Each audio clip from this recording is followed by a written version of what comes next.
মা, তুমি কিভাবে আমাকে বলো একটা 15 বছর মেয়েকে বিয়ে করতে? একজন মেডিসিন স্পেশালিস্ট হয়ে ওই বাচ্চা মেয়েকে আমি বিয়ে করতে পারবো না। মা বলল, চুপ কর ইজান। তোর বাবা যেহেতু বিয়েটা ঠিক করেছে, তোর বাবাকে বল। আর মেয়েটা খুব সুন্দর, একেবারে মায়াবী চেহারা তার। মা বিয়ে হোক, আমি বিয়ে করব না। বেশি কথা বলিস নি জান, খুব ভালো লক্ষ্মী মেয়ে একটা। তোর বাবার বন্ধু নাহিব সাহেবের মেয়ে, তিনি মারা গিয়েছেন 2 মাস হলো। রুবিনা খাতুন মেয়েকে এত তাড়াতাড়ি বিয়ে দিতে চাননি কি এখন, কিন্তু গ্রামের কিছু বাজে ছেলে মেয়েটাকে খুব জ্বালাচ্ছে। দয়া করে রাজি হয়ে যা বাবা। তোর বাবা কেমন মানুষ তুই তো জানিস, তারপরও সে একবার স্ট্রোক করেছে। এখন যদি তুই বিয়ে করবি না, কথাটা শুনে আবার কিছু হয়ে যায়। পাগলামো করিস না ইজান, মায়ের কথা শোন। ইজান কিছুটা নত হলো। ইজান শেখ বাবা মায়ের বড় সন্তান। তার একটি ছোট বোনও আছে, ইসনিয়া শেখ। আপাতত মেডিকেলে পড়ছে। ভাইয়ের মতো ডাক্তার হওয়ার ইচ্ছা আছে তার।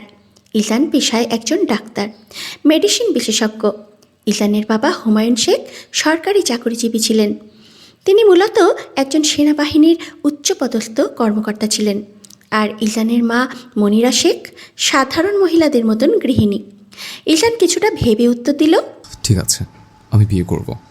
কথাটা বলে ধপা ধপ পা ফেলে রুম ত্যাগ করল। মনিরা বেগম হাসছেন। এই হাসি যেন তৃপ্তিময়। প্রায় 3 ঘন্টা পর ইজান এবং তার পরিবার গ্রামে এসে পৌঁছালো। গ্রামেই তার বিয়ে হবে। বিয়েটা সাধারণভাবে হবে, কারণ হুমায়ুন শেখ চান না এত বড় করে বিয়ে হোক। এমনিতেও তার বন্ধুর কোনো রকম সংসার ছিল, এখন সেও নেই। বিয়েটা বড় করে করলে তার বন্ধুর পরিবারের উপর বড় প্রভাব ফেলবে। তাই তিনি চাননি বিয়েটা বড় করে হোক। পুষ্প বলল, আপু, তোমার বর চলে এসেছে, কিছুক্ষণ পর তোমাকে বিয়ে করে নিয়ে চলে যাবে। হাহা। পুষ্পের কথা শুনে পদ্ম কেঁপে উঠল। বিয়ের কথা শুনে পদ্মের বুকটা কেমন যেন জ্বলে উঠল, যেন কেউ আগুন ধরিয়ে দিয়েছে। চোখ দিয়ে বেহায়া হয়ে 2 ফোঁটা পানি গড়িয়ে পড়ল। সে চায়নি এত তাড়াতাড়ি বিয়ে করতে, কিন্তু তার বাবা মা তাকে অনেক কথা বলার পর সে রাজি হয়েছে। কিছুক্ষণ পর ইজান আর পদ্মের বিয়েটা শেষ হলো। এখন বিদায় দেওয়ার পালা। পদ্ম বেঘরে কান্না করছে। ইজানের বোন ইলনিয়া পদ্মের হাত ধরে আছে। রুবিনা বিনা খাতুন কান্নারত অবস্থায় ইজানের উদ্দেশ্যে বললেন, বাবা, আমার মেয়েটা অন্তত ছোট, সবেমাত্র ওর বেড়ে ওঠার বয়স, এখনই তার বিয়ে দিয়ে দিয়েছি। পরিস্থিতির কারণে আমার ছোট মেয়েটার এ দশা। বাবা হারা মেয়ে আমার, তুমি ওকে একটু মানিয়ে নেওয়ার চেষ্টা করো, আমার মেয়েটা যেন ভালো থাকে। ইজান গম্ভীর কণ্ঠে জবাব দিল। জি। অতপর পদ্মকে গাড়িতে উঠিয়ে তারা আবার ঢাকার উদ্দেশ্যে রওনা হলো। গাড়িতেও পদ্ম কান্না করছে। পদ্মের একপাশে ইজান এবং আরেক পাশে ইলনিয়া। পদ্ম কান্না থামিয়ে একবার ইজান আরেকবার ইলনিয়ার দিকে তাকালো। ইজান বিষয়টি খেয়াল করল, কিন্তু কোনো ভ্রুক্ষেপ করল না। হঠাৎ ইলনিয়া বলে উঠল, কিছু বলবে ভাবি? পদ্ম খুব ইতস্ততভাবে বলল, আপু, আমি একটু পানি খাবো। ইলনিয়া শুনে তাড়াতাড়ি পদ্মকে পানি দিল। পদ্ম ঢক ঢক করে পানি 1 বোতল খেয়ে ফেলল। পদ্ম পানির বোতল ইলনিয়াকে দিয়ে ইজানের দিকে তাকালো। ইজানের দৃষ্টি মোবাইলের দিকে। মোবাইলের আলো ইজানের মুখে পড়েছে। পদ্ম মনে মনে ভাবল, এত সুন্দর পুরুষ তাকে বিয়ে করলো। কি সুন্দর চেহারা, গালে চাপদাড়ি, চোখে চশমা। পদ্মের মনে হলো এ যেন এক সুদর্শন পুরুষ। পদ্মকে এইভাবে চেয়ে থাকতে দেখে ইলনিয়া পদ্মের কানে ফিসফিস করে বলল, ভাইয়াকে কি বেশি পছন্দ হয়েছে নাকি? এখন তো বেশি দেখো না, একেবারে বাসর ঘরে দেখবে মন ভরে। ইলনিয়ার কথা শুনে পদ্ম তৎক্ষণাৎ চোখ নামিয়ে ফেলল। দীর্ঘ একটা লম্বা জার্নির পর সবাই বাসায় পৌঁছালো। ইলনিয়ার মা মনিরা শেখ দ্রুত সিঁড়ি বেয়ে নিচে নেমে এসে তার পুত্রবধূর কাছে আসলেন। কী সব নিয়ম আছে সেগুলো শেষ করে নতুন বউকে ঘরে তুলবেন তিনি। ইলান এগুলো শেষ না করেই উপরে চলে গেল। এই বিষয়ে হুমায়ুন শেখ একটু রাগ হলেন। সব নিয়মকানুন শেষ করে ইলনিয়া পদ্মকে নিয়ে ইজানের রুমে গেল। রাত প্রায় 12টা বেজে গিয়েছিল। ইলনিয়া বলল, ভাবি, তোমার লাগেজে সব জামা কাপড় আছে, তুমি ফ্রেশ হয়ে পরে নিও। আমি চাই, প্রচুর ক্লান্ত আমি। কথাটি বলে ইলনিয়া বাহিরে যাওয়ার জন্য পা বাড়ালো। আর তখনই পদ্ম তার হাতটি ধরে ফেলল, বেশ আকুতি নিয়ে বলল, আপু, আমি কখনো একা ঘুমাইনি। আমার ভয় লাগে। সবসময় আমার ছোট বোন আমার সাথে ঘুমোতো। ইজনিয়া হেসে ফেলল পদ্মের কথা শুনে, বলল, তুমি একা কোথায়? ভাইয়া আছে তো। ইজনিয়ার কথাটা শুনে অবাক হয়ে গেল। সে একজন পুরুষ মানুষের সাথে ঘুমাবে শুনেই কেমন যেন শরীরে কাঁটা দিয়ে উঠল। তারপরে বলল, না না আপু, আমি একটা ছেলের সাথে ঘুমোতে পারবো না। ইজনিয়া হেসে দিল কথাটি শুনে। তারপর বলল, সে তোমার বর, খাঁটি বাংলায় যেটাকে বলে স্বামী। আর আজ থেকেই তার সাথেই তোমাকে ঘুমাতে হবে। পদ্ম বড় সড়ো একটা ঢোক গিলল। তারপর বলল, ওনার সাথে ঘুমোতে হবে? ইজনিয়া আর কিছু বলতে যাবে, তখন ইজান ওয়াশরুম থেকে বেরিয়ে এলো। চেহারা দেখে মনে হচ্ছে মাত্রই শাওয়ার নিয়েছে সে। ইজনিয়া আর পদ্মকে দাঁড়িয়ে থাকতে দেখে বলল, কি ব্যাপার, কি হচ্ছে ওখানে? ইজনিয়া বলল, না ভাইয়া, আমি শুধু ভাবিকে দেখতে আসলাম। ইজান বলল, তাহলে এখনো দাঁড়িয়েছিস কেন? এই তো যাচ্ছি। বলেই ইজনিয়া চলে গেল। ইজনিয়া চলে যাওয়ার পর ইজান পদ্মের সামনে এসে দাঁড়ালো। ইজানের সামনে পদ্মকে একটা মশার মতো মনে হলো। তারপর বলল, নাম কি তোমার? ইজানের গম্ভীর কণ্ঠ শুনে পদ্মের মনটা যেন কেমন করে উঠল। বেশ কিছুক্ষণ পদ্মকে চুপ থাকতে দেখে ইজান হালকা করে ধমকের সুরে বলল, কথা বলতে পারো না? তোমায় আমি একটা প্রশ্ন জিজ্ঞেস করেছে। ইজানের ধমক খেয়ে আমতা আমতা করে বলল, পদ্ম। ইজান খুব মনোযোগ দিয়ে তার গালের দাড়িগুলোতে হাত বোলাতে বোলাতে পদ্মকে পা থেকে মাথা পর্যন্ত দেখছে। তারপর বলল, শুনেছি তোমার বয়স নাকি 15 বছর। জি হ্যাঁ। ইজান বলল, জানো আমি তোমার কত বড়? জি না। ইজান বলল, এটা জানো না? পদ্ম বলল, না। ইজান বলল, 14 বছরের বড় আমি তোমার। কেন বিয়ে করলে? ইজানের প্রশ্ন শুনে পদ্ম থতমত খেয়ে যায়। তারপরে বলল, আসলে আমি বিয়ে করতে চাইনি, আমার মা বাধ্য করেছিল। ইজান বলল। মা বললো আর বিয়ে করে ফেললে? বাহ। ইজানের কথা শুনে পদ্মের চোখে পানি চলে আসে। হঠাৎ বিয়ে হওয়াটা মেনে নিতে পারেনি। তারপরেও আবার ইজানের এইসব কথা। ইজান বলল, কাঁদছেন কেন ম্যাডাম? যান ফ্রেশ হয়ে আসুন। শাড়িতে যে আপনি ঠিকমতো দাঁড়িয়ে থাকতে পারছেন না তা ভালো করে দেখতে পাচ্ছেন। পদ্ম চুপচাপ হেঁটে লাগেজের থেকে একটা কাপড় নিয়ে ওয়াশরুমে চলল। ইজান তীক্ষ্ণ দৃষ্টিতে পদ্মের চলে যাওয়া দেখছে। সে এমন একটা মেয়েকে বিয়ে করেছে যে জানেই না তার স্বামী তার থেকে কত বছরের বড়। হায়, এ কোন মেয়েকে বিয়ে করলো ইজান? হসপিটালের কোনো লোক যদি জানে ইজান 14 বছরের ছোট একটা মেয়েকে বিয়ে করেছে, তাহলে তার মান সম্মান আর কিছুই থাকবে না। একজন সিনিয়র ডক্টর এই কাজ করেছেন শুনলে হসপিটালের সিআই মেবি অজ্ঞান হয়ে যাবে। ইজান এসব ভাবতে ভাবতে হঠাৎ তার কলিগ সায়না কল দিল।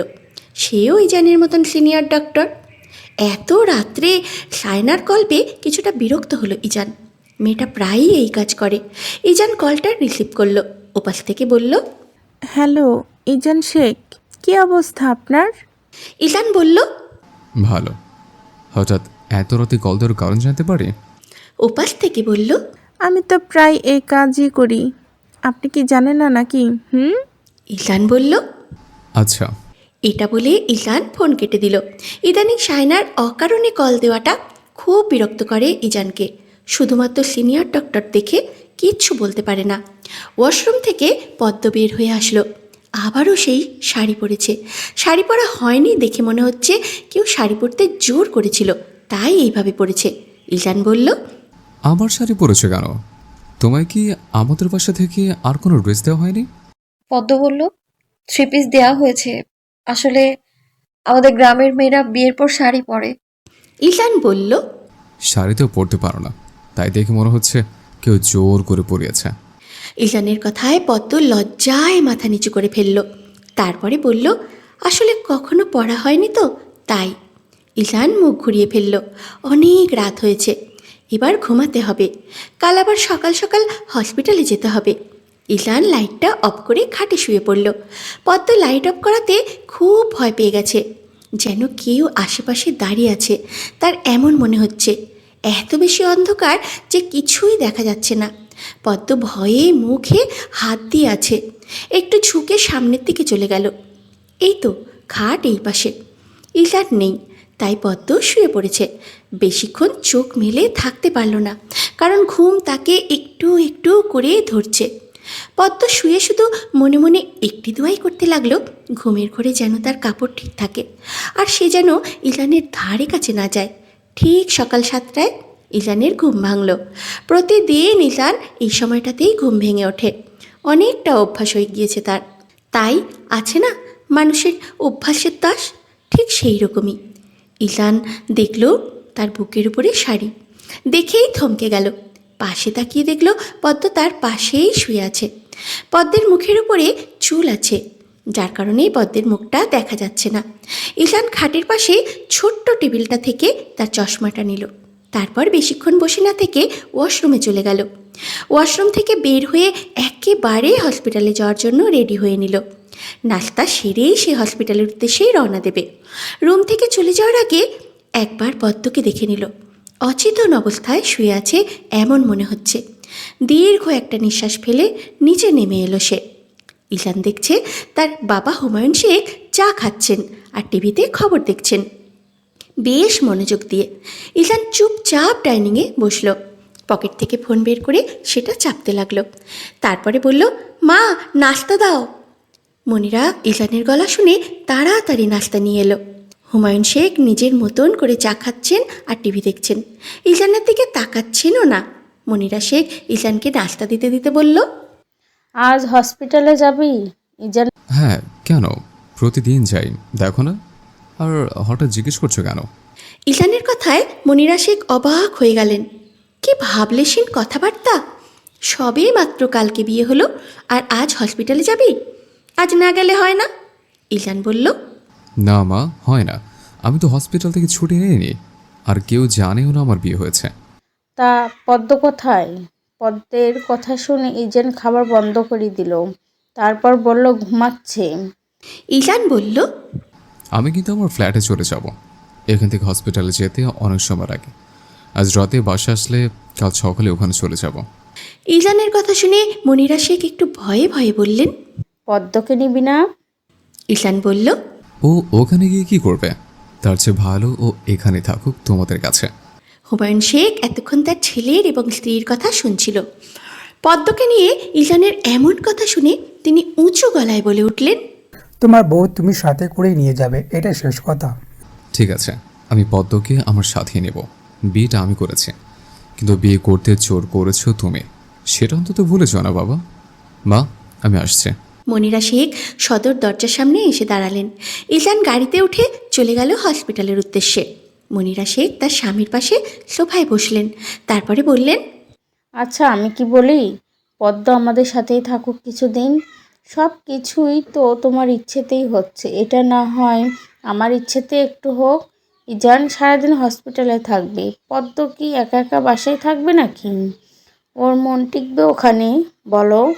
সবে মাত্র গ্রাম থেকে আসলো মেয়েটা, শহরে কিছুই চিনে না। যদি ওইখানে ওর একা একা থাকতে কোনো সমস্যা হয়? পদ্ম কি সারা জীবন আমাদের সাথে থাকবে? ওর তো একাই থাকা লাগবে। আর না হয় ইজানের বাসায় তুমি একদিন থেকে এসো। বুদ্ধিটা খারাপ না। হুমায়ুন শেখের কথাটি খুব ভালো লাগলো মনিরা শেখের। তারপরে বলল, ঠিক বলেছ, আমি এখন আসবো ওই বাসায় থেকে। ঘড়ির কাঁটা তখন 9:20। তখন পদ্মের ঘুম ভাঙল। গুলুমুলু হয়ে বসে ভাবছে সে। হাত দিয়ে চোখ টলছে। 2 হাতে তার চুলগুলো খোপা করে নিল। পদ্মের একটা অভ্যাস, ঘুম থেকে উঠে সেই ওই বিছানাতেই কয়েক মিনিট বসে থাকবে। পদ্ম ইজানের রুম ভালো করে দেখছে। এক দেয়ালে ইজানের অনেক বড় একটা ছবি। দেখে মনে হচ্ছে চারপাশে শুধু পাহাড় আর পাহাড়। আর ইজান দাঁত দেখিয়ে হাসি দিয়ে আছে। ইলানের গ্যাজ দাঁতও আছে, যার কারণে তার হাসিটা একটু বেশি সুন্দর দেখাচ্ছে। পদ্ম মুগ্ধ নয়নে ইলানের ছবিটা দেখছে আর মনে মনে বলছে, মানুষটা এত সুন্দর কেন? পদ্ম বিছানা ছেড়ে উঠে আসলো, কিন্তু বিছানার দিকে আবারও তাকালো। আচ্ছা, মানুষটা কোথায়? ঘুম থেকে উঠে তো তাকে দেখলাম না। এইসব ভাবতে ভাবতে পদ্ম ওয়াশরুমে চলে গেল। ওয়াশরুম থেকে বের হয়ে দেখল তার ননদ ইলনিয়া দাঁড়িয়ে রয়েছে। ইলনিয়াকে দেখতে পেয়ে সে এক প্রকার খুশি হলো, কারণ তার শাড়িটা এলোমেলো হয়ে আছে। ইলনিয়া ঠিক করে দিতে পারবে। দ্রুত পায়ে ইলনিয়ার সামনে আসলো। ইলনিয়া পদ্মকে এই অবস্থায় দেখে অবাক হয়ে গেল। বলল, তোমার একই অবস্থা? পদ্ম তোতা পাখির মতো উত্তর দিল, আপু কাল রাতে আমি বিয়ের শাড়ি খুলে এটা পরেছিলাম। শাড়ি ঠিক মতো পরতে পারিনি। আমি কখনো পরিনি, তাই পারিনি। ইলনিয়া বলল, তা তোমাকে শাড়ি পরতে বলেছিল কে? পদ্ম বলল, আমাদের গ্রামের মেয়েরা বিয়ের পর শাড়ি পরে, তাই আমিও পরেছি। তুমি যে এভাবে শাড়ি পরেছো, ভাইয়া কিছু বলেনি? ইলনিয়া সন্দেহ দৃষ্টিতে প্রশ্নটি করল। পদ্ম বলল, না আপু, উনি কিছু বলেনি। আপনি আমার শাড়িটা একটু ঠিক করে দেবেন আপু? ইলনিয়া বলল, অবশ্যই দিব। আর শোনো, তুমি আমাকে তুমি করে বলবে, ঠিক আছে? পদ্ম বলল, জি আচ্ছা। ইলনিয়া পদ্মের শাড়ি ঠিক করে দিচ্ছে। পদ্ম বেশ নিচু কণ্ঠে ইলনিয়াকে প্রশ্ন করল, আপু ওনার নামটা আসলে কি? উনি কি করে? আচ্ছা আপু, আমি ঘুম থেকে উঠে ওনাকে দেখলাম না কেন? ইলনিয়া এক পর্যায়ে পদ্মের প্রশ্ন শুনে হেসে দিল। পদ্ম তার স্বামীর নামও জানে না, বিষয়টা একটু বেশি হাস্যকর না? তারপর বলল, ওনার নাম ইজান শেখ। সে একজন মেডিসিন স্পেশালিস্ট, মানে ধরে নাও একজন ডাক্তার। আর তোমার উনি হসপিটালে চলে গিয়েছে। পদ্ম বলল, এখন ওখানে কয়টা বাজে? ইলনিয়া বলল, 9:30 কেন? পদ্ম বলল, এত তাড়াতাড়ি উনি হসপিটালে চলে গিয়েছেন?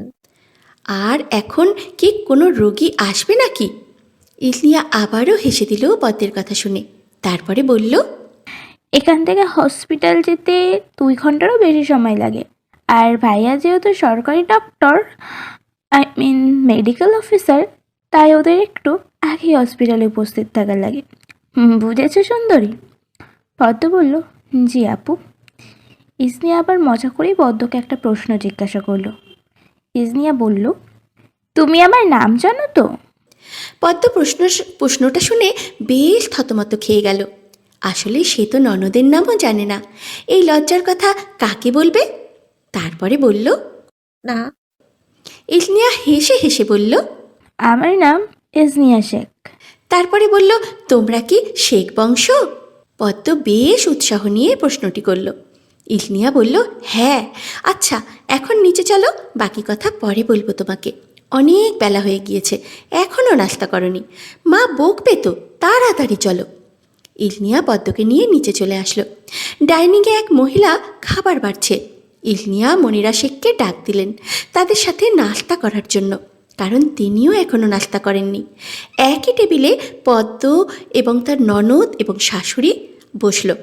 খাওয়ার সময় পদ্মকে তার শাশুড়ি অনেক কথাই বলল।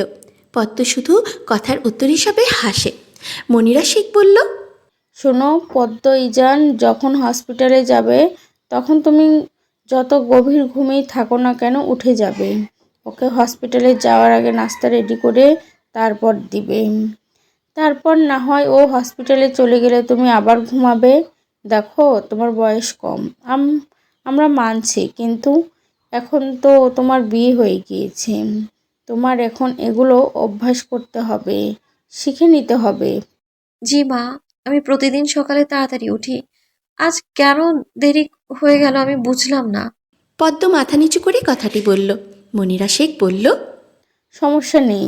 আর তোমার লাগেজ যদি গোছানো না থাকে তাহলে গুছিয়ে নিও। কাল ইজান তোমাকে নিয়ে ওর ফ্ল্যাটে চলে যাবে। পদ্মের কাশি উঠে গেল। কাশতে কাশতে অবস্থা খারাপ, চোখ দিয়ে পানি চলে এসেছে। ইলনিয়া পদ্মকে 1 গ্লাস পানি দিল। মনিরা শেখ পদ্মের এই অবস্থা দেখে ওকে শান্ত করার জন্য ব্যস্ত হয়ে গেলেন। পানি খেয়ে একটু কাশি থেমেছে পদ্মের। তারপরে বলল, ঠিক আছে তুমি? পদ্ম অস্থির হয়ে চেয়ারে মাথা হেলিয়ে দিল। এখন চোখ দিয়ে পানি পড়ছে। এক হাত দিয়ে চোখের পানি মুছতে মুছতে পদ্ম বলল, জি মা, ঠিক আছি। হঠাৎ এমন কেন হলো তোমার? ইলনিয়া বলল, মা, আসলে ভাবি মনে হয় ভয় পেয়েছে ফ্ল্যাটে যাওয়ার কথা শুনে। মনিরা শেখ চোখ রাঙালেন তার মেয়ের দিকে। তৎক্ষণাৎ হাসি বন্ধ হয়ে গিয়েছে ইলনিয়ার। মনিরা শেখ বললেন, শোনো পদ্ম, আমিও যাব ওই বাসায়। কয়েকদিন থেকে আসবো। যতদিন আমি ওইখানে থাকবো তোমার চিন্তা নেই, সব শিখিয়ে দিয়ে আসবো তোমাকে, এত বেশি টেনশন নিও না। পদ্ম নিঃশব্দে হাসল। পদ্মের হাসি দেখে মনিরা শেখ বেশ খুশি হলেন। তিনি পদ্মের পাশের চেয়ারে দাঁড়ালেন, পদ্মকে জড়িয়ে ধরলেন। পদ্মও তার শাশুড়িকে জড়িয়ে ধরেছে। পদ্ম মনে মনে বলছে কত ভাগ্য করে সে এমন একজন শাশুড়ি পেয়েছে। ইলান তার কেবিনে বসে আছে। লাঞ্চ টাইম এবং নামাজের ব্রেক চলছে এখন।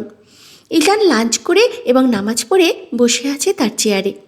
প্রতিদিন অনেক চাপ থাকে তার, সারা দিন শুধু রোগী দেখাই হচ্ছে তার কাজ। হঠাৎ ইলানের কেবিনে শায়নার আগমন ঘটল। ইলানের কেবিনে শায়নার আগমন ঘটল। শায়না ইলানের সামনাসামনি চেয়ারে বসল। ইলান তার চেয়ারে শরীরটা হেলিয়ে দিল। সামনে থাকা কলমটা ঘোরাচ্ছে, তার দৃষ্টি শায়নার দিকে। তারপরে বলল, কি ব্যাপার শেখ সাহেব, এখন ফোন দিলে ফোন কেটে দেন কেন? কাহিনী কি? বুঝছি না কিছুই। আপনি আমাকে ঠিক কখন ফোন দেন? শায়না বলল।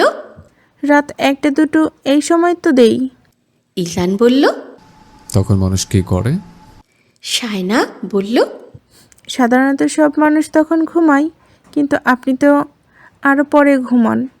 আসলে আপনার সাথে কথা বলতে ভালোই লাগে। ইলান বলল। আমার তো ভালো লাগে না, আসলে ওই সময়টায় নিজেকে একা রাখতে পছন্দ করি। শায়না বলল। আপনার একাকিত্বের সঙ্গী হতে দেবেন ইজান শেখ? বেশ মোহনীয় কণ্ঠে কথাটি বলল সে। ইলান মাথা নিচু করে শান্ত গলায় উত্তর দিল, লাস্ট টাইম শেষ, আবার অন্য দিন খোঁজ গল্প করতে আসবেন, ঠিক আছে? শায়নার চোখে একটু রাগ, একটু অভিমান। আপনাকে কি আমার সেরকম মনে হচ্ছে ইজান? ইজান কিছুটা অপ্রস্তুত। আসলে কীরকম বুঝতে পারছি না। যাই হোক, বাদ দিন। বলেই শায়না কফির কাপটা টেবিলে রাখল।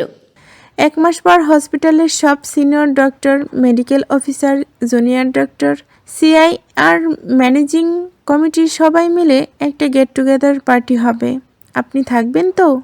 পরেরটা পরে ভেবে দেখব, এখন আমি রোগী দেখা স্টার্ট করব। আপনি চাইলে আসতে পারেন। কথাটি শায়নার বেশ গায়ে লাগলো।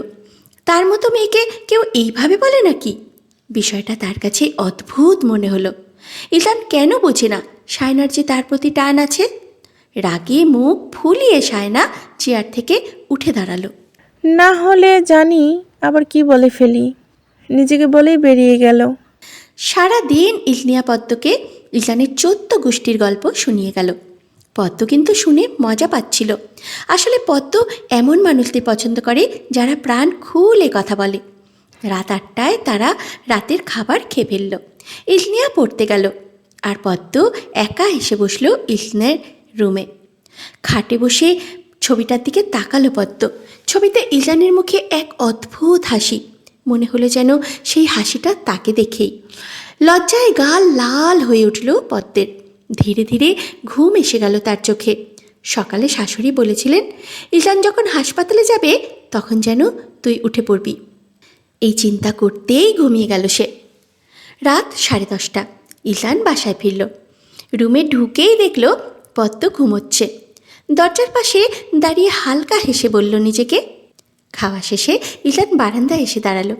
আকাশে মেঘ, বাতাসে অস্থিরতা। বৃষ্টি আসছে বুঝে মনটা ভালো হালকা লাগছে। হঠাৎ ঘুরুম করে মেঘ ডাকলো। ভয়ে লাফ দিয়ে উঠে পড়ল পদ্ম। ঘুম চড়ানো চোখে বারান্দার দিকে তাকিয়ে দেখল ইলান দাঁড়িয়ে আছে। ভয়ে সে তড়ি ঘড়ি করে ইলানের পাশে এসে দাঁড়ালো।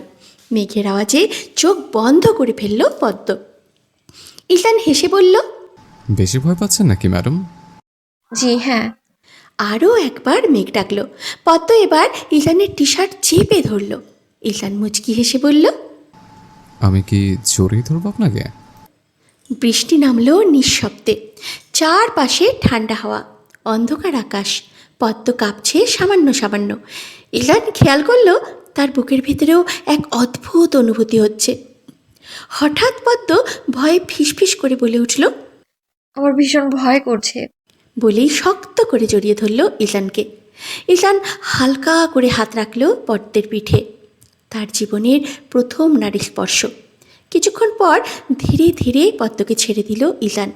লজ্জায় পদ্ম রুম ছেড়ে চলে গেল। তার মুখে লাল আভা। সেই মুহূর্তটা মনে পড়লেই কেমন যেন লাগছে। রাতে ইলান লিভিং রুমের সোফায় শুয়ে পড়ল। রুমে যাওয়ার সাহস পেল না সে। সকালে মনিরা শেখ ঘুম থেকে উঠে দেখে তার ছেলে সোফায় ঘুমাচ্ছে। মনের ভিতরে কষ্ট। হয়তো পদ্মকে এখনো মনে নিতে পারেনি। সকাল 8টায় ইলান জেগে উঠল। রুমে গিয়ে দেখল পদ্ম নেই। নিচে নেমে দেখে পদ্ম কফি হাতে দাঁড়িয়ে আছে। আপনার কফি? হুমায়ুন শেখ টিভির দিকে তাকিয়ে বললেন, প্রথমে তো বলেছিলে বিয়ে করবে না, বিয়ে না করলে এখন সকলে কফি বানিয়ে কে খাওয়াবে? ইলান চুপচাপ কফি খাচ্ছে। এরপর পদ্মের মা ফোন দিলেন। কথা বলার সময় পদ্মের গলায় কান্না আটকে আসছিল, চোখে টলমলো পানি। ইলান তা দেখল। মনিরা শেখ বললেন, তোর সাথে আমার কিছু কথা আছে জান।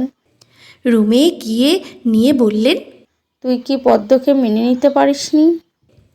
ইলান বিরক্ত হয়ে বলল। ছেলের মুখে এই কথা শুনে মুচকি হাসলেন মনিরা শেখ।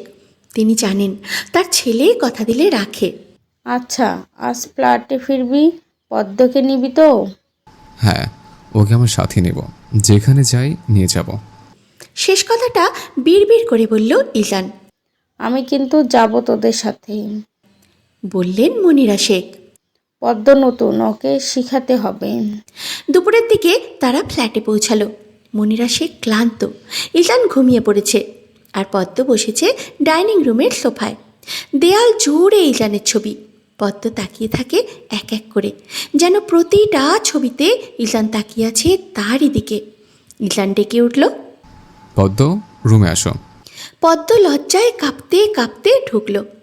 জি, কিছু বলবেন? বাইরে কি করছিলে? এত দূর থেকে এসেছ, ফ্রেশ হবে না? জি। এর বেশি কিছুই বলেনি ইলান। ফ্রেশ হয়ে পদ্ম গেল মনিরা শেখের রুমে। ওনার সাথে গল্প করতে করতে রান্নাঘরে গেল। দুপুরে সবাই একসাথে লাঞ্চ করলো। মনিরা শেখ উঠে গেল। ইলান পদ্মের কানে ফিস ফিস করে বলল, খাবার শেষ করে রুমে যাবা। পদ্ম মাথা নাড়ল। পদ্ম রুমে ঢুকে দেখলো ইজান কাগজপত্রে ব্যস্ত। বসো, বলল ইলান। পদ্ম দূরে বসে পড়ল। ইলান ধীরে ধীরে এসে বসলো তার পাশে। পদ্ম সরে যেতে চাইলে ইলান তার হাত চেপে ধরল। জড়তা কাটা পদ্ম, আমার সাথে কথা বলো, আমার স্পর্শ স্বাভাবিকভাবে নাও। রুমে নিস্তব্ধতা, বাইরে হালকা বাতাস। মনে হচ্ছিল আবার সেই বৃষ্টির রাত ফিরে এসেছে। জড়তার ছায়ায় পদ্ম কাচুমাচু হয়ে বসে আছে। ইজানের স্পর্শে তার অস্বস্তি লাগছে। সে ইজানের হাত সরিয়ে দিল। ইজান অবাক হয়ে গেল। সে পদ্মকে মেনে নিতে চায়, অথচ পদ্ম এসব আচরণ করছে। নিজের কাছেই নিজেকে ছোট মনে হলো ইজানের। তারপরে বলল, দুঃখিত, আমি এইসবে অভ্যস্ত নই। ইলান বুঝতে পারল মেয়েটা অল্প বয়সে বিয়ে হয়েছে, তাই হয়তো এমনটা করছে। সে একটু দূরে সরে এসে বলল, সেটা না হয় বুঝলাম, তবে তোমাকে আমার সাথে মিশতে হবে, কথা বলতে হবে। পদ্ম চুপ করে রইল। কিছু বলার ভাষা পাচ্ছে না সে। কি বলবে খুঁজে পাচ্ছ না, তাই না? পদ্ম অবাক হয়ে তাকালো। কিভাবে ইজান তার মনের কথা বুঝে ফেলল? আচ্ছা, সেগুলো না হয় বাদ দিলাম। তুমি পড়াশোনা করেছো কতদূর? 9ম শ্রেণী পর্যন্ত। বিয়ের পর আর পড়া হয়নি। ইলান বলল, এখনো করবে না পড়াশোনা? আপনি যদি অনুমতি দেন তাহলে করব, কিন্তু এখান থেকে তো স্কুল অনেক দূরে, কিভাবে যাব? বউকে অশিক্ষিত রাখবো নাকি? এতটাও অমানুষ আমি না। আমি তোমার মা, আমার মা, বাবা সবার সাথে কথা বলবো। তোমার স্কুলে পড়তে হবে না, ঢাকার একটা ভালো স্কুল দেখে ভর্তি করে দেব। পদ্ম চমকে উঠল। না না, আমি ওখানেই পড়তে চাই, ঢাকায় আমার ভয় লাগে। হ্যাঁ ম্যাডাম, আপনার তো সব কিছুতেই ভয় লাগে। একটু মেঘের আওয়াজ হলে, আমাকে দেখলে, আমি একটু পাশে বসলেও আপনি ভয় পান। এরকম লেখা আমার কপালে। হায় আল্লাহ। তারপর হঠাৎ জিজ্ঞাসা করল, আচ্ছা, পদ্ম বিয়ের আগে কখনো প্রেম করেছ? পদ্ম হতবাক। না, এইসব বিষয়ে কোনো ধারণাই ছিল না। যাক, তাহলে আমি হব তোমার প্রথম প্রেম। পদ্ম হালকা লজ্জা পেল।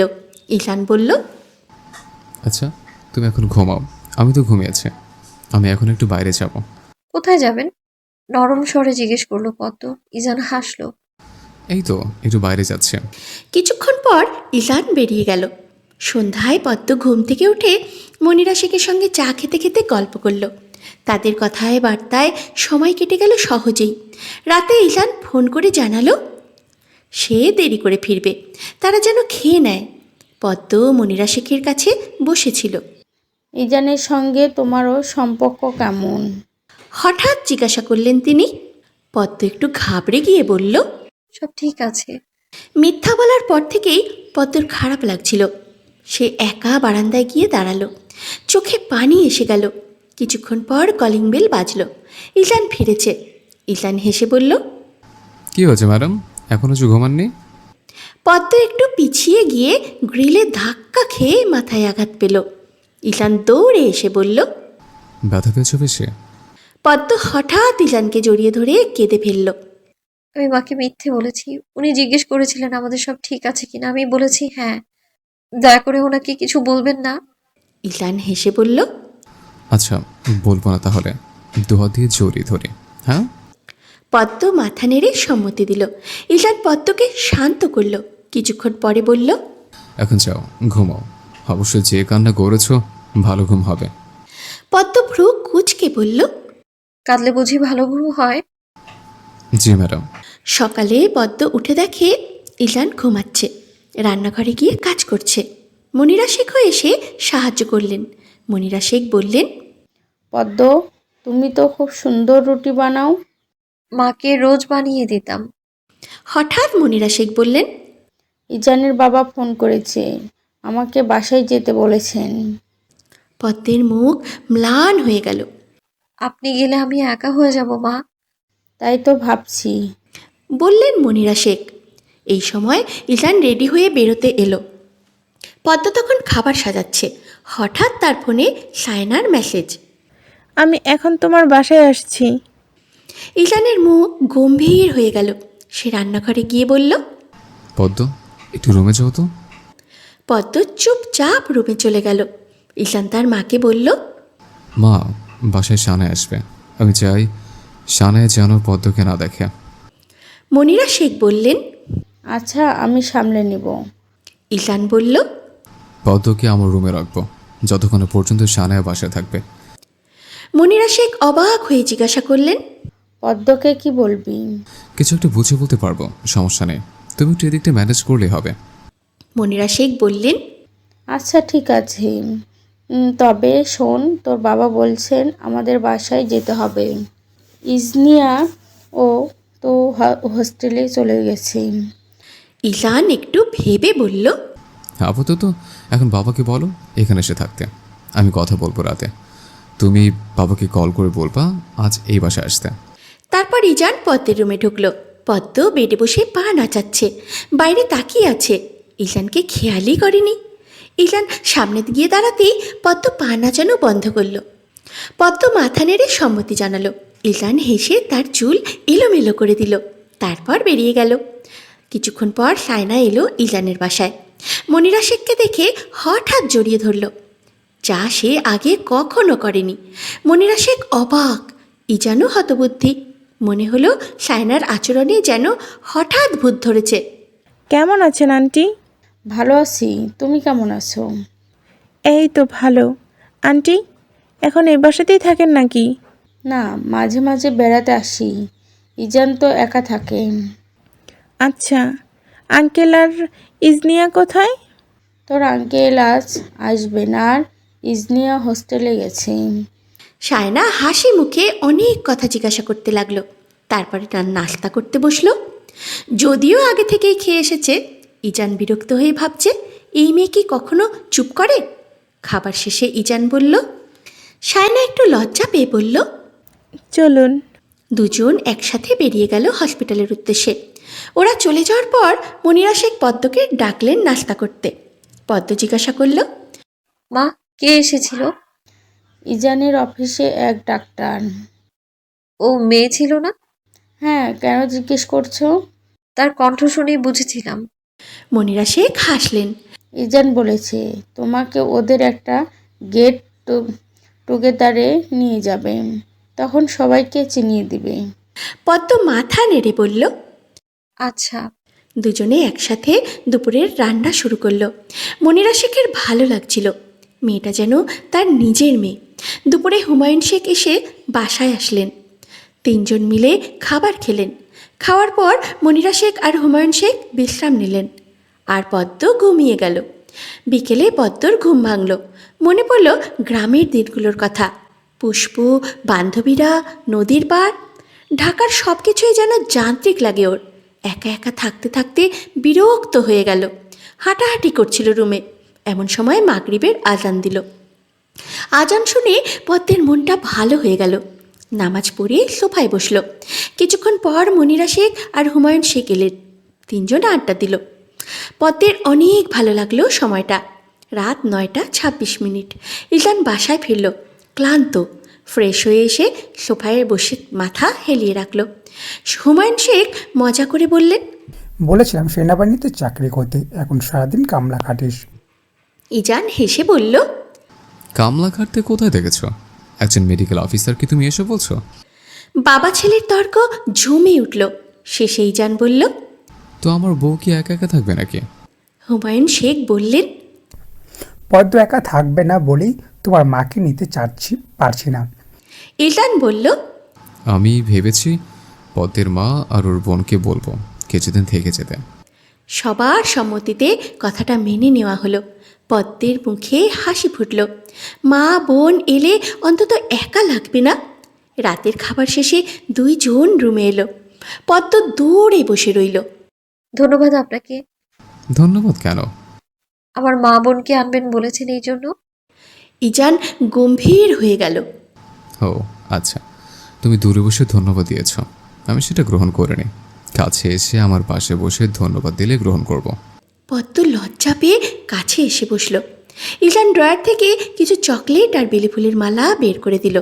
মালাটা পরিয়ে দিল পদ্মর হাতে। পদ্ম খুশিতে ইজানের হাত ধরল। ইজান মৃদু হেসে বলল, তারপরে হঠাৎ নিজের আচরণে থেমে গেল, যেন কিছুটা অপরাধবোধে ভুগছে। পদ্ম বুঝতে পারছিল না কেন এমন আচরণ। মুখ ফুলিয়ে চুপ করে রইল। ইজান হাসল। এভাবে বসে আছো কেন? কিছু না। কিছু তো হয়েছে, বলো আমাকে। শেষে ইজান বলল, আমি আসলে সরি পদ্ম, আমি তোমার অনুমতি ছাড়া তোমার হাত ধরেছে এবং ওই কাজটা করেছে। পদ্ম হেসে বলল, সরি, লাগবে না, আমি কিছু মনে করিনি। ইজানের মাথা ব্যথা করছে। বারান্দায় দাঁড়িয়ে আছে। পদ্ম পেছনে এসে বলল, আপনার কি হয়েছে? মাথা ব্যথা করছে? পদ্ম তার হাত ধরে রুমে নিয়ে এলো। একটা বালিশ কোলে নিয়ে বলল, এখানে মাথা রাখুন, আমি চুল টেনে দিই। ইজান পদ্মের কোলে মাথা রাখল। পদ্মের আঙুলের স্পর্শে যেন সব ক্লান্তি হারিয়ে গেল। ইজান চোখ বন্ধ করে বলল, ধন্যবাদ, লাগবে না। পদ্ম জানতে চাইল, আমার মা বোন কবে আসবে? তোমার মা আর বোন আসবে কাল, আর আমি আমার গাড়ি পাঠিয়ে দিব গ্রামে। গাড়ি? আমি তো দেখিনি আপনার গাড়ি। তোমার যে বিয়ে হলো তখন গ্রাম থেকে যে গাড়ি করে আসলে ওটা আমারই গাড়ি ছিল। পদ্ম মুক্ত দৃষ্টিতে তাকালো। কিছুক্ষণ পর দুজনেই ঘুমিয়ে গেল। ইজান পদ্মর কোলে আর পদ্ম তার কাঁধে হেলান দিয়ে। সকাল 6টা। ইজান ঘুম ভেঙে দেখে পদ্মর কোলে মাথা রেখে শুয়ে আছে সে। নরম করে পদ্মকে বিছানায় শুইয়ে দিয়ে গালে হালকা চুমু দিল। এটা ইজানের পক্ষ থেকে এক নিঃশব্দ উপহার। ওয়াশরুম থেকে বেরিয়ে এসে দেখে মা রান্নাঘরে। পদ্ম কোথায়? ঘুমাচ্ছে।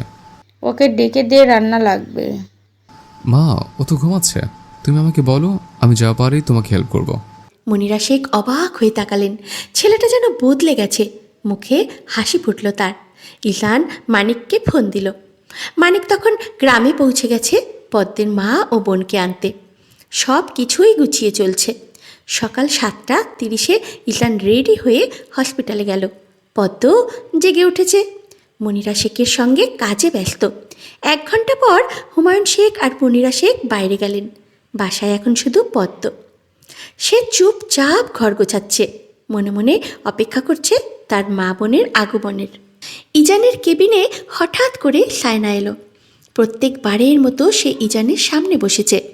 সায়না জিজ্ঞাসা করল, কেমন আছেন? ইজানের কথা বলতে মন চাচ্ছিল না, তাও বলল, ভালো, এখন কী কারণে এসছেন?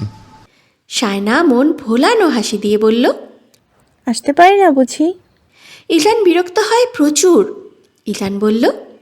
না, আপনার মতো এত ফ্রি থাকি না আমি সবসময়। সায়না বলল। কোথায় ফ্রি থাকি আমি? আমার প্রতিদিন কত পেশেন্ট জয়েন হয় জানেন? ইলান বলল। হ্যাঁ জানি, এখন আপনি আসতে পারেন। সায়না চলে গেল না, বসেই থাকলো। তারপরে বলল। আপনি যে ওই দিন বললেন আপনার পছন্দ করা একটা মেয়ে আছে, তাকে কি আমি দেখতে পারি? ইলান সাথে সাথেই বলল। না, আপনি দেখে কি করবেন? আমার সময় হলে আমি সবাইকে দেখাবো। সায়না বলল। আমাকে তো পার্সোনালভাবে দেখাতেই পারেন। আচ্ছা, আমি তো ওই মেয়েটার থেকে নিশ্চয়ই সুন্দরী, আমাকে বিয়ে করলেই তো হয়।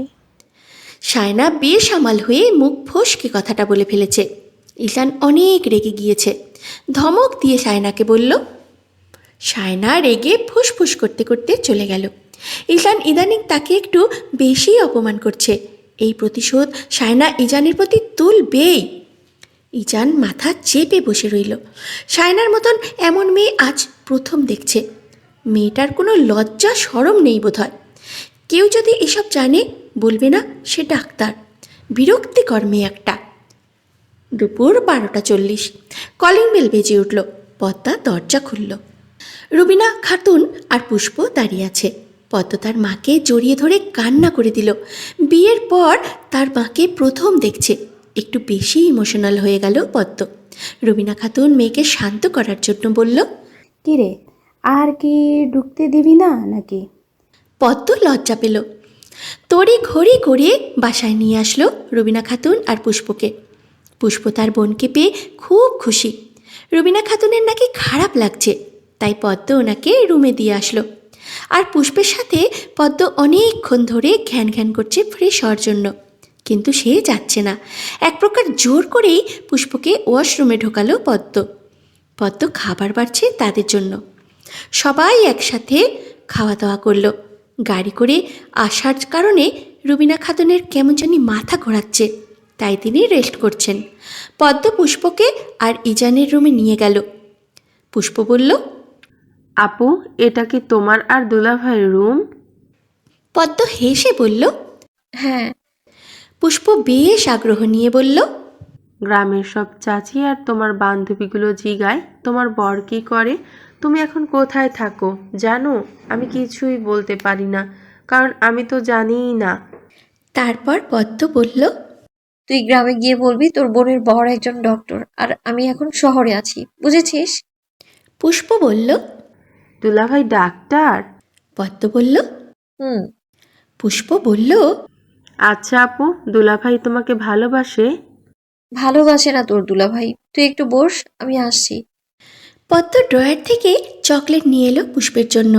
কাল যেগুলো ইলান এনেছিল ওগুলোই। কয়েকটা পদ্ম খেয়েছে, আর বাকিগুলো পুষ্পর জন্য রেখে দিয়েছিল।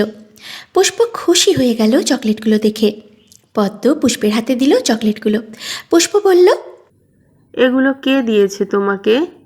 পদ্ম বলল। তোর দুলাভাই দিয়েছিল। পুষ্প বলল।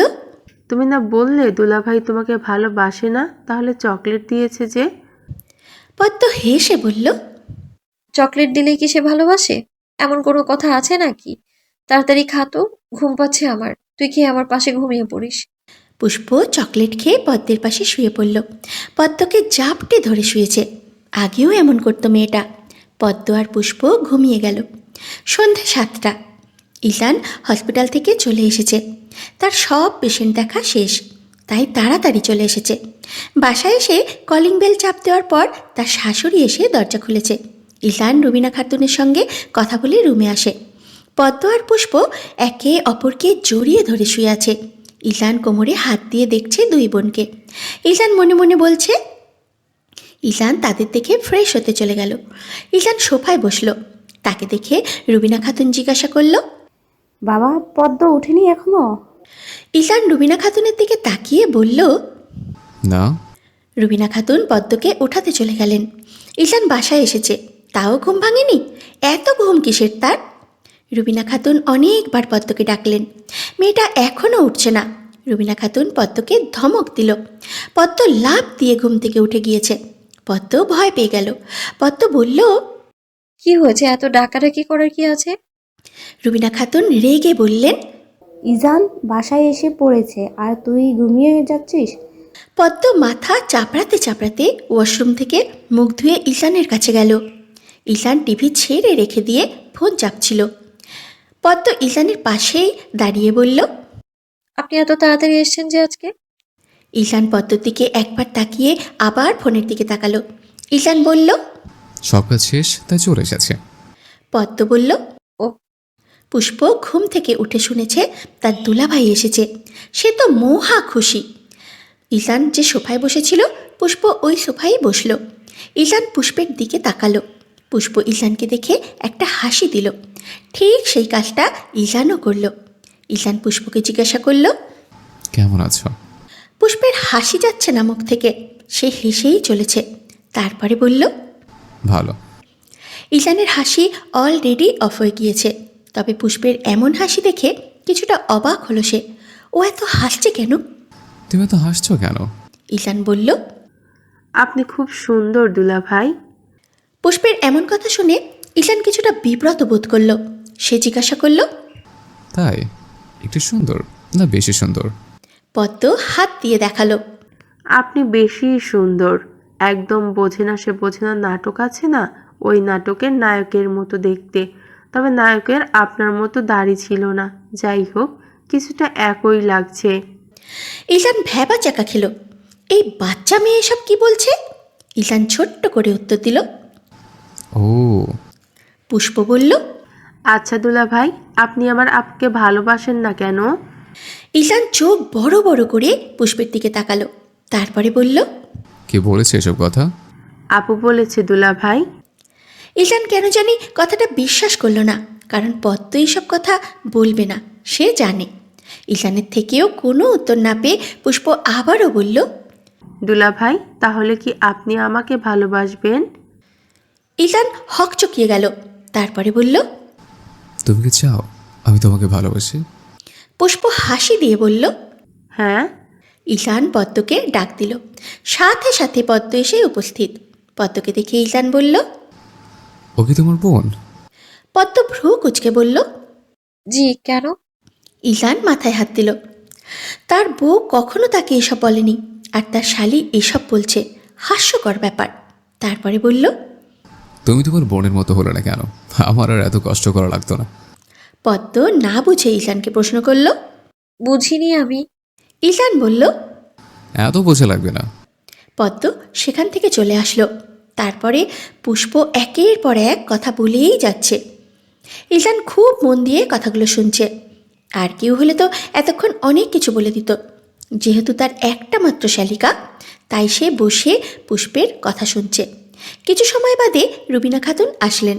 ঈশান তাকে বসতে বললেন। রুবিনা খাতুনের সাথে পদ্মও এসেছে। পদ্ম তার মায়ের পাশে বসেছে। ঈশান রুবিনা খাতুনকে বলল, মা, আমি যাচ্ছি পদ্মকে পড়াশোনা করাতে। এই বিষয়ে আমি ওর সাথে কথা বলেছি। রুবিনা খাতুনের চোখ চকচক করছে। তার মেয়েটা পড়াশোনা করতে চাইতো, কিন্তু ভাগ্যে বিয়ে ছিল, তাই মেয়ের ইচ্ছাও অপূর্ণ থেকে গেল। ঈশানের কথা শুনে রুবিনা খাতুন খুব খুশি হলেন। ঈশান বলল, পদ্ম শুধু পরীক্ষা দিতে যাবে ওখানে। রুবিনা খাতুন রাজি হলেন। রাত 10টায় চারজন একসাথে ডিনার করলো। ঈশান রুমে পায়চারি করছিল, কখন পদ্ম রুমে আসবে। প্রায় আধ ঘন্টা পর পদ্ম রুমে এলো। ঈশান পদ্মর একদম সামনে দাঁড়িয়ে বলল, আমি তোমাকে ভালোবাসি না, এটা তুমি পুষ্পকে বলেছ? পদ্ম ঘাবড়ে গেল। এখন সে ঈশানকে কি বলবে? এই পুষ্পের পেটে কোনো কথা থাকে না। ঈশান আবারও জিজ্ঞাসা করল। বলেছ? পদ্ম আমতা আমতা করে বলল, জি। ঈশান বলল, যেহেতু বলছো ভালোবাসি না, তাহলে আজ ভালোবাসা দেখিয়ে দেব। তুমি তৈরি থেকো। পদ্মর গা হাত কাঁপিয়ে জ্বর আসলো। ঈশান মেডিসিন দিয়েছে, তাও জ্বর কমছে না। এই গরমেও পদ্ম কাঁপছে। জ্বরে পদ্মর চোখ দিয়ে পানি ঝরছে। ঈশান টিস্যু দিয়ে কিছুক্ষণ পর পর পদ্মের চোখের পানি মুছে দিচ্ছে। ঈশান আর সামলাতে না পেরে রুবিনা খাতুনকে ডাক দিল। তিনি এসে তার মেয়ের পাশে বসলেন। অনেকক্ষণ জলপট্টি দিলেন তিনি। কিন্তু মনে মনে একটা ভয় কাজ করছে পদ্মকে নিয়ে। জলপট্টি দেওয়ার পর পদ্মর জ্বর অনেকটা কমেছে। রুবিনা খাতুন পদ্মর কাছে থাকতে চেয়েছিল, কিন্তু ইজান ওনাকে বলেছে এখন সে সব সামলাতে পারবে। তাই রুবিনা খাতুন চলে এসেছেন। ইজান পদ্মর পাশে শুয়েছে। আজ কোনো দূরত্ব নেই তাদের মাঝে, তবুও একজন আরেকজনকে স্পর্শ করছে না। পদ্ম জ্বরের ঘরে কিছু বলছে। ইজান খুব মনোযোগ দিয়ে পদ্মর কথা শুনে বুঝেছে পদ্ম পানি খাবে। ইজান পদ্মকে পানি খাওয়ালো। কিছুক্ষণ পর আবার জ্বর আসলো পদ্মর। মেয়েটা জ্বরে কাঁপছে।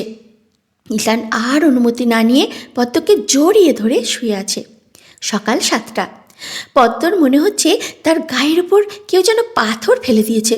কি অসহ্য লাগছে। শরীরে এক ফোঁটা শক্তি নেই যে হাতটা সরাবে। চোখ খুলে পদ্ম তার ডান পাশে তাকিয়ে দেখে ইজান ওকে এইভাবে ধরে শুয়ে আছে।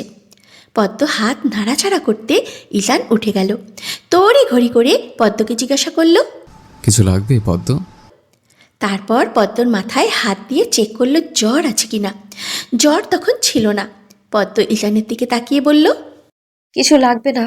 আসলে আপনি যেভাবে হাত দিয়ে শুয়েছিলেন আমি নিঃশ্বাস নিতে পারছিলাম না। কথাটা শুনে ইজানের মুখটা ছোট হয়ে গেল। ইজান উঠে ফ্রেশ হতে চলে গেল। ফ্রেশ হয়ে এসে পদ্মকে জিজ্ঞাসা করলো, তুমি ফ্রেশ হবে না? পদ্ম মাথা নেড়ে বলল, জি, আসলে মাকে একটু ডেকে দিলে ভালো হয়। আমার একটু শক্তি নেই, একা একা হেঁটে যেতে পারবো না আমি। ইজান পদ্মের পাশে দাঁড়িয়ে হাত বাড়িয়ে দিল। পদ্ম কিচ্ছু বুঝল না, অবুঝের মতো শুধুই তাকিয়ে রইল।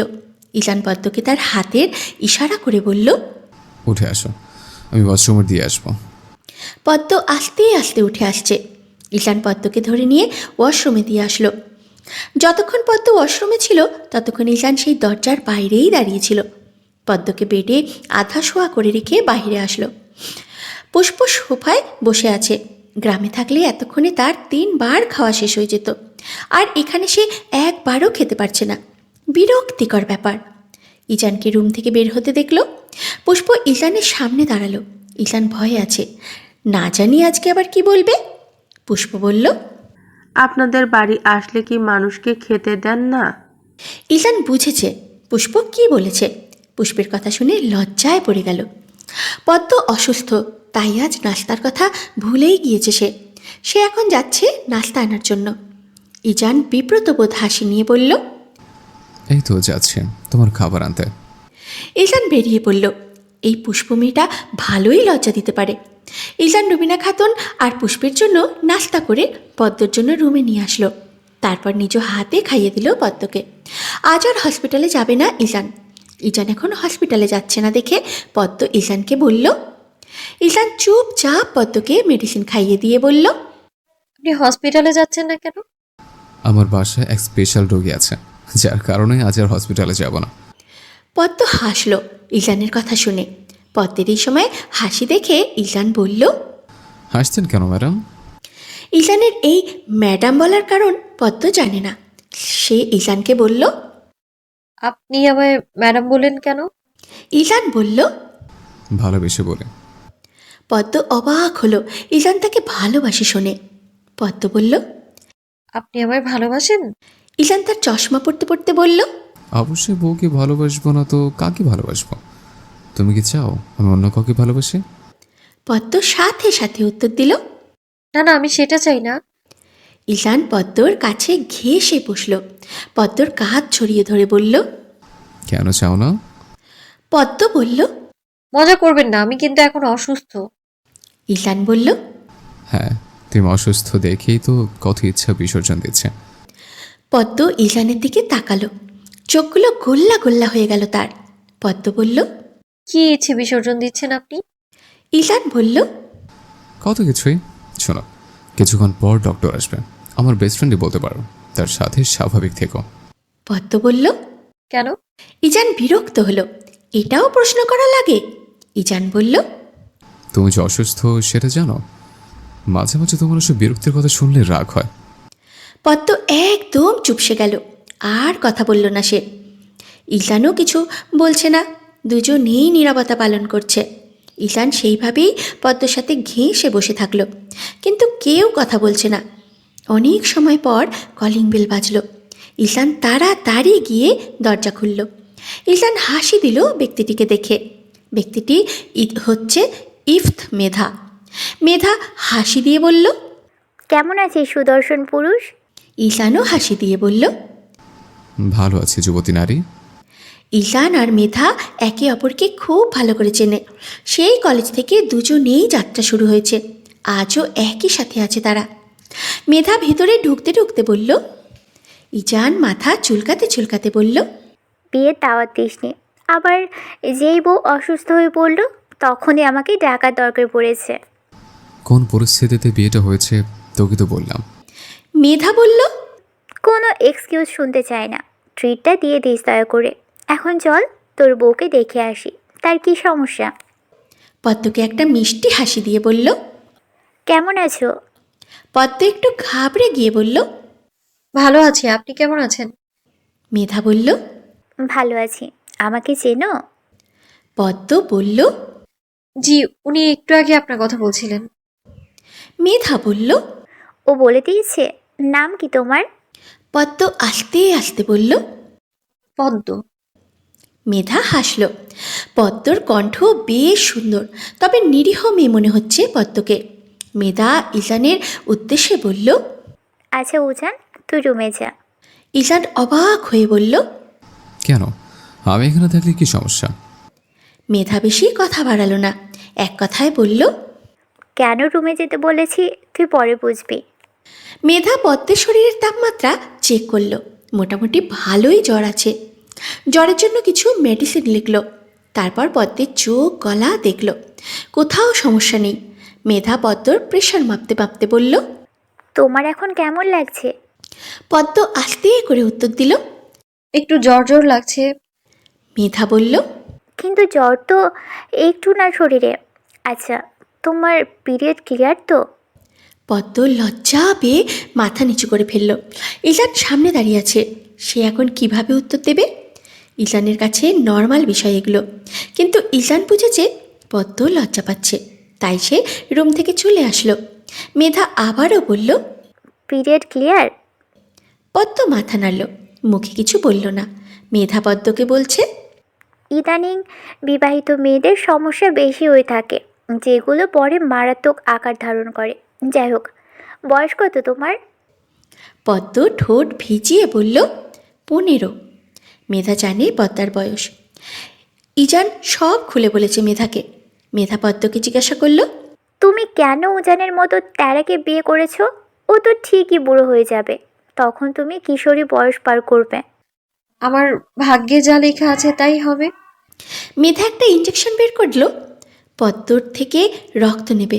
পদ্ম চোখ বড় বড় করে তাকিয়ে আছে। এটা দিয়ে কি করবে বোঝার চেষ্টা করছে।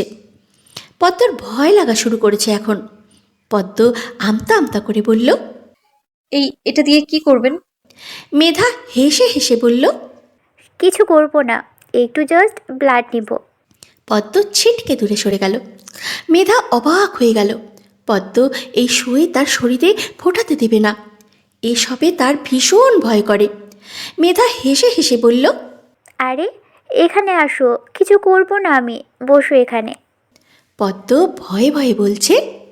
আপনি তো একটু আগে বললেন রক্ত নেবেন। মেধা বলল। এইটুকু শুয়ে ভয় পাচ্ছ? যখন কিছুদিন পর বাচ্চার মা হবা তখন তো আরও কষ্ট হবে। পরপর তোমার সামনেই তোমাকে বিভিন্ন রকমের ইঞ্জেকশন দেওয়া হবে, না বলার উপায় থাকবে না তখন। এখানে আসো তুমি। পদ্ম তাও হাসল না, ভয়ে মুখ চেপে ধরে আছে। মনে হচ্ছে এখনই অবাক হয়ে যাবে, এখনই অজ্ঞান হয়ে পড়ে যাবে। মেধার পদ্মর সাথে পেরে উঠছে না, তাই ঈশানকে ডাক দিল। সাথে সাথে ঈশান রুমে আসলো। ঈশান তাড়াতাড়ি জিজ্ঞাসা করল। কি হয়েছে? মেধা ক্লান্ত চোখে ঈশানের দিকে তাকিয়ে বলল। আমি তোর বউয়ের সাথে পারছি না আর, আমার ব্লাড লাগবে একটু। তুই তো তোর বউকে হসপিটালে নিতে দিবি না, তাই ব্লাড নিয়ে টেস্ট করিয়ে দেখবো কী সমস্যা, জ্বরে কোথাও সমস্যা হয়েছে বা আছে কি না। ঈশান বুঝলো ব্যাপারটা। পদ্মকে পিছন দিক থেকে জড়িয়ে ধরল সে। তারপরে মেধার সামনে নিয়ে আসলো। পদ্ম ভয়ে ঈশানের বক্ষে মুখটা লুকিয়ে রাখল। ঈশান এক হাত দিয়ে পদ্মর মাথা চেপে ধরে আছে। মেয়েটা এত ছটফট করছে। ব্লাড নেওয়ার সময় সাথে সাথে পদ্ম শরীর একেবারে ছেড়ে দিল। নিচে পড়ে যাওয়ার আগে ঈশান ধরে নিল। মূলত পদ্মর শরীর এমনিতেও দুর্বল, আরও একটা ইঞ্জেকশনে ব্লাড নিয়েছে, যার কারণে পদ্ম সেন্সলেস হয়ে গিয়েছে। ঈশান পদ্মকে বেডে শুইয়ে দিল। মেধা ঈশানের কাঁধে হাত দিয়ে বলল, সোনুজান, মেয়েটা এখনও অনেক ছোট, এত বেশি বুদ্ধিজ্ঞান হয়নি। কিছু করার আগে ভেবেচিন্তে কাজ করিস। ওর সাথে আগে ভালো মতো মিশতে শেখ, তারপর অন্য কিছু ভাবিস। তুই একজন ডক্টর, আশা করি আমার কথাগুলোর মানে খুব ভালো করে বুঝতে পেরেছিস। ঈশান মাথা নাড়িয়ে বলল। হ্যাঁ, বুঝেছে। মেধা বলল, আর আর কোনো প্রবলেম আছে ওর? কি জানি, যতটুকু বুঝেছি শরীর খুব দুর্বল, স্যালাইন দেওয়া লাগবে। তুই একটা কাজ করিস, ওকে আমি যে হসপিটালে বসি ওটাতে নিয়ে যাস, আমি কিছু টেস্ট দিব। ঈশান বলল, সেটা তো আমিও দিতে পারি, কিন্তু সমস্যা হচ্ছে আমার হসপিটালের লোকেরা জানে না বিয়ে করেছে, যার জন্য পদ্মকে ওখানে নিতে পারছে না, তাই তোকে বাসে আনা আর কি। যাই হোক, ধন্যবাদ মেধা। এসেছে। ঈশান রুবিনা খাতুনকে বলল পদ্মর কাছে যাওয়ার জন্য, আর সে মেধাকে হসপিটালে দিয়ে আসতে গিয়েছে। ঈশান বাসায় আসার পর দেখল পদ্মর জ্ঞান ফিরেছে। ঈশান পদ্মকে দুপুরের খাবার খাইয়ে দিল, মেডিসিন দিয়েছে পদ্মকে। পদ্ম খেয়ে শুয়ে আছে। ঈশানও তার পাশে শুয়ে পড়ল। পদ্ম ঈশানের দিকে তাকিয়ে আছে। মানুষটা খুব ভালো, তার খারাপ সময়ে পাশে থেকেছে, সেবা যত্ন করেছে। পদ্ম হাসছে। ঈশান পদ্মর দিকে তাকালো। ঈশান বলল, তুমি আসছো কেন? পদ্ম বলল, না, এমনি। আচ্ছা, কাল তো বলেছিলেন ভালোবাসা দেখাবেন, আর তো দেখাননি। ঈশান বলল, তাই তুমি আমার ভালোবাসা দেখতে চাও? কেন চাইবো না? আমার ভালোবাসা দেখার জন্য তোমাকে আগে সুস্থ হতে হবে। ভালোবাসা দেখতে হলে বুঝি সুস্থ হওয়া লাগে? হ্যাঁ, তুমি তো এখনো অনেক ছোট। জি না, আমি এখন বড় হয়েছি। ঈশান আর কথা বলল না। মেয়ে মানুষের কথায় বেশি একটা উত্তর দেয় না সে। তার মনে হয় তারা শুধু জিলিপির প্যাঁচ লাগিয়ে কথা বলে। ঈশান পদ্মর মাথায় হাত বোলাচ্ছে।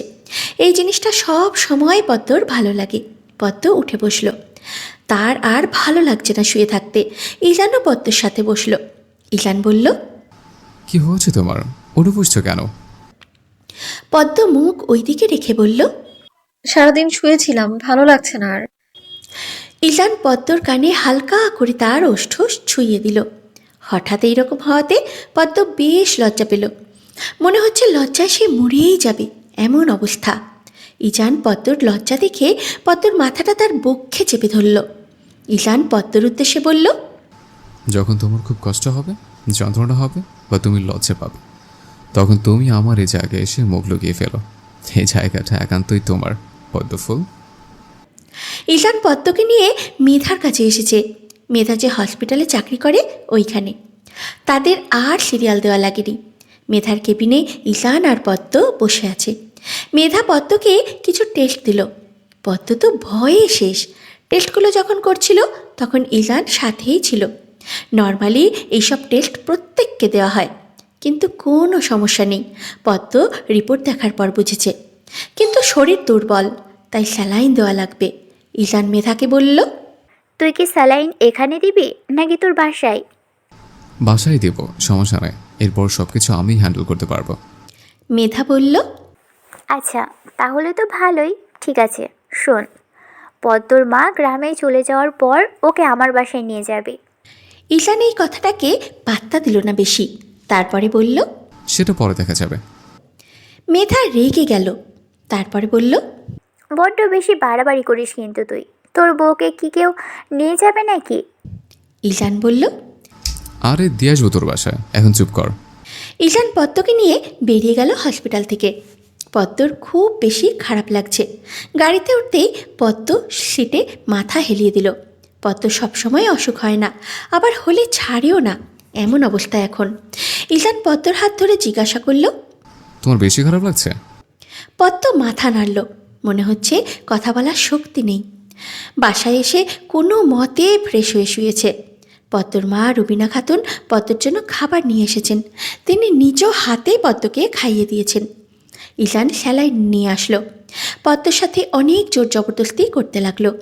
পদ্মর কথা হচ্ছে সে এইসব দেবে না, আর তার ভয় লাগে।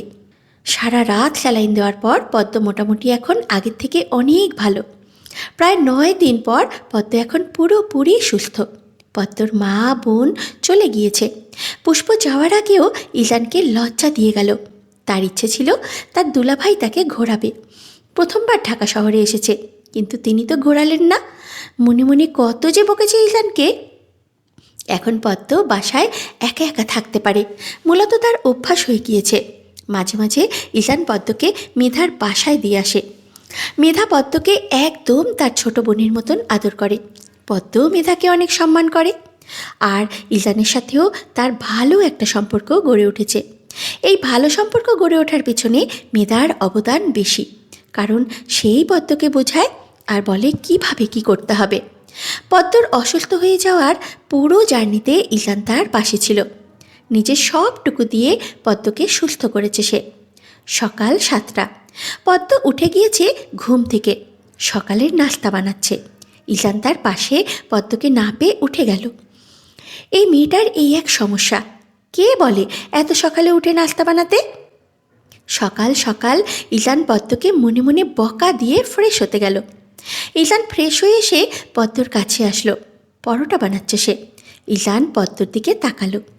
তোমাকে কে বলে এত তাড়াতাড়ি উঠতে? পদ্ম বলল, কেন নাস্তা বানানো লাগবে না?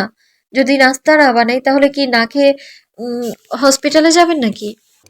ইজান বলল, তাই বলে তো এত তাড়াতাড়ি ওঠার কোনো দরকার নেই, তাই না? পদ্ম আর কিছু বলল না। সে নিজের মতো কাজ করছে। পদ্ম কথা বলছে না দেখে ইজান পদ্মকে তার দিকে ফিরিয়ে বলল, কথা বলছো না কেন? পদ্ম বলল, তাড়াতাড়ি উঠেছি তো, কি হয়েছে? ইজান বলল, না, এটা হবে না। যতক্ষণ আমি ঘুমিয়ে থাকবো ততক্ষণ তুমিও ঘুমাবে। পরের বার আমি যেন ঘুম থেকে উঠলে তোমায় পাই। আচ্ছা ঠিক আছে। তারপর ইজান তৈরি হয়ে গেল হসপিটালে যাওয়ার জন্য। ইজান আর পদ্ম একসাথে নাস্তা করে ইজান হসপিটালে চলে গেল। ইদানিং ইজান বেশি ফাঁকি দিচ্ছে। মনে হয় যখন সে হসপিটালে যাবে তখন তার খুব আলসেমি লাগে। তবে নিজের পেশাকে অবজ্ঞা করার অভ্যাস নেই তার। ইজান যখন তার কেবিনে বসে বসে ফোন চাপছিল তখন সায়না আসে। সায়না বোধহয় দিন দিন ভালো হচ্ছে, ইজানের মনে হয়, কারণ সে ইজানকে সরি বলেছে আর সেই সব নিয়ে কথা বলে না আজকাল। সায়না ইজানকে দেখে মুচকি হাসি দিল, তারপরে বলল, কেমন আছেন? ইজান বলল, ভালো। সায়না বলল, আপনি কি আমার সাথে কথা বলতে এখনও আনইজি ফিল করছেন? ইজান বলল, না, আপনার আনইজি ফিল করার দরকার নেই। সায়না বলল, কেন কেন? ইজান বলল, কারণ আপনি একটা অপরিচিত পুরুষ মানুষের সাথে কথা বলতে এসেছেন। সায়না বুঝল ইজান তাকে অপমান করছে, তাও সে মুখটা বন্ধ করে রাখল। সবগুলোর অপমানের শোধ তুলবে সে, শুধু সময়ের অপেক্ষা। সায়না বলল, আমরা তো অনেক আগে থেকেই পরিচিত, তাই না? ইজানের কোনো হেলদোল নেই, তীক্ষ্ণ দৃষ্টিতে সায়নার দিকে তাকিয়ে আছে। ইজান বলল, পরিচিত হয়ে অপরিচিত একটা কথা আছে না, ঠিক সেরকম। সায়নার কষ্ট হচ্ছে, কিন্তু ইজানকে কিচ্ছু বলতে পারছে না। মন চাচ্ছে ইজানকে কতগুলো কথা শোনাতে। সায়না বলল, গেট টুগেদার নিয়ে কি প্ল্যান আপনার? ইজান বলল, চমক আসছে সবার জন্য। সায়না বলল, কিসের চমক? ইজান বলল, সেটা পরেই দেখতে পারবেন। সায়না আবার বলল, তাহলে আমি উঠি। এই বলে সায়না চলে গেল। ইজান বসে বসে হাসছে আনমনে। সারপ্রাইজটা সুন্দর হবে, বিশেষ করে সায়নার কাছে ভালো লাগবে সারপ্রাইজটা। কবে আসবে সেই দিন? পদ্মকে ইজান একটা মোবাইল কিনে দিয়েছে। যখন ইজান একটু ফ্রি হয় তখনও পদ্মকে কল দেয়। বিষয়টা পদ্মর বেশ ভালো লাগে। পদ্ম মোবাইলটা সব সময় তার কাছেই রাখে, কারণ ইজান ঘন ঘন কল দেয়। ইজানের একটা টেনশন থাকে, পদ্ম বাসায় কি করছে একা একা, তাই কল দিতে থাকে। পদ্ম এখন দুপুরে রান্না করছে। নিজের কাজটা নিজেই করতে পারে সে। রান্না শেষ করে গোসল করতে ঢুকলো। ওয়াশরুম থেকে বের হয়ে দেখলো ইজান কল দিয়েছে। পদ্ম তাড়াতাড়ি আবার কল ব্যাক করলো। সাথে সাথে ইজান কল রিসিভ করলো। ইজান রেগে গিয়েছে, কারণ সে কল দিয়েছিল আর পদ্ম ধরেনি। সে তো ভয় পেয়ে গিয়েছিল। ঈশান বলল, তখন যে কল দিলাম ধরনে কেন? ঈশানের গম্ভীর কণ্ঠ শুনে পদ্ম ভয় পেয়ে গেল। তারপরে বলল, আমি গোসল করতে গিয়েছিলাম। ঈশান বলল, এত দেরি কেন? বাসায় তো একা থাকো, তাও দেরি করে গোসল করতে চাও। তোমরা সব কাজ বিরক্ত লাগে ভীষণ। ঈশানের কথা শুনে পদ্মর মুখটা কুঁচকে ফেলল। তারপরে বলল, আর করব না দেরি করে গোসল, সত্যি। ঈশান বলল, আচ্ছা বাদ দাও। খেয়েছো? পদ্ম বলল, আচ্ছা বাদ দাও, খেয়েছো? ঈশান বলল, না খাইনি এখনো। আপনি খেয়েছেন? জি ম্যাডাম, খেয়েছে। খাবার খেয়ে নিও। আচ্ছা। ঈশান শান্ত গলায় বলল। আজ শাড়ি পরে রেডি হয়ে থাকো। পদ্ম অবাক হয়ে গেল। তারপরে বলল, কেন? ঈশান বলল। তোমাকে নিয়ে ঘুরতে বের হব। পদ্ম বলল, আপনি তো আসেন রাত 10টায়, তখন কি কেউ ঘুরতে বের হয়? ঈশান বলল। আমি সন্ধ্যায় আসবো। ঈশান আজ তাদের ঘুরতে নিয়ে বের হবে সন্ধ্যায়। পদ্মও তাই করল। সে সুন্দর করে শাড়ি পরে তৈরি হয়ে গেল। তবে কুচি ঠিক করে হয়নি, কারণ সে শাড়ি পরতে পারে না ঠিকভাবে। কেমন জানি লাগছে তাকে। আয়নার সামনে গিয়ে শতবার দেখে ফেলেছে বোধহয় নিজেকে। চোখে একটু হালকা কাজল দিল, চুলগুলো খোপা করলো, সামনে দিয়ে দুই পাশে কিছু চুল বের করলো যেন একটু সুন্দর লাগে। ঠোঁটে হালকা করে লাল কালারের লিপস্টিক দিয়েছে। বেশি লিপস্টিক দেওয়া পছন্দ করে না সে, মূলত এটা তার ভালোই লাগে না। এখন পদ্ম সম্পূর্ণ রেডি। কিছুক্ষণের মধ্যেই ঈশান আসলো। পদ্মকে দেখে তার ভিতরটা হঠাৎ কেঁপে উঠল। পিচ্ছি একটা মেয়েকে শাড়ি পরলে এত সুন্দর লাগে কেন? ঈশান হেসে দিল পদ্মকে দেখে। পদ্মকে মাথা থেকে পা পর্যন্ত দেখে নিল। কুচিটা ঠিক হয়নি, এটা খেয়াল করেছে ঈশান। নিচে বসে কুচিটা ঠিক করে দিল পদ্মর। পদ্ম মুগ্ধ নয়নে তাকিয়ে আছে ঈশানের দিকে। কুচি ঠিক করা শেষ হলে ঈশান উঠে দাঁড়ালো। ঈশান তার হাতে গালে স্পর্শ করে বলল, খুব সুন্দর লাগছে মিসেস শেখ।